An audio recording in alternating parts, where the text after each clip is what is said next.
Sometimes we think in Manitoba that the voices of parents and their experiences with our child care system don't always get heard. I think the first thing we have to say here is how bad it is to get a spot in the daycare.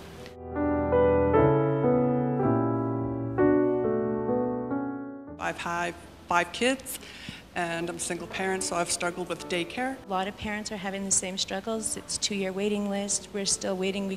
We are told that there's more daycares being built, but it's 2 to 3 years in the future.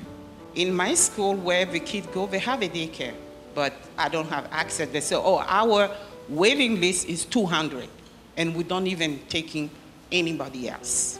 I couldn't find the daycare.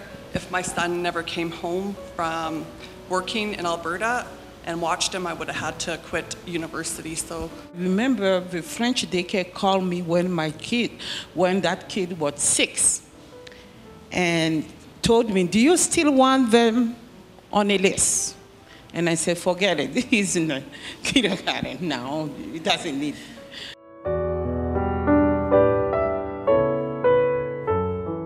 And the one struggle with daycares is finding a daycare that's qualified to look after a child with disabilities and challenges. The thing I did is like to call the daycare every week. So right now that I'm talking, I don't have a spot. And this is the first challenge. The second challenge is the cost of daycare, the cost.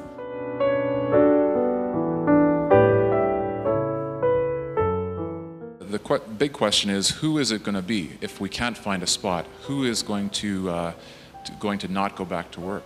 So even both parent works, it will be 1,000. It's like basically one of us is working to pay the daycare. If you can't find daycare space in a regulated government daycare, all you have left is private daycare. And sometimes these daycares are charging 2 to 3 times the amount. So a lot of people, especially students who have to have these courses at certain times, are stuck paying these bills. This is something that I've talked about with friends and colleagues who are in the same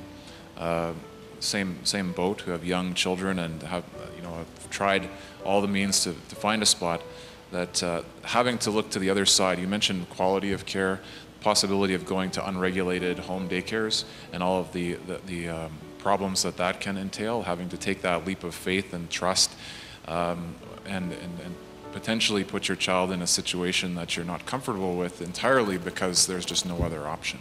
Women who work full-time and have a business, if you don't work, you don't get paid. That's it. So many women who are highly educated, who have critical skills for whatever institution, business they are working for, and the lack of available childcare is a great barrier and presents a lot of anxiety at a time when that more anxiety is not necessarily needed.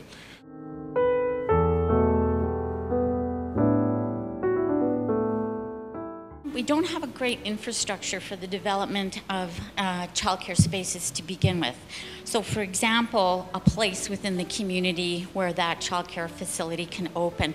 We've done some really good work here in Manitoba with getting childcare programs into schools where there's a new construction or where there's a renovation project in place, but that's not always the case. Historically in this country, we have had a program of funded by the federal government to provide daycare for workers in essential industries during the Second World War.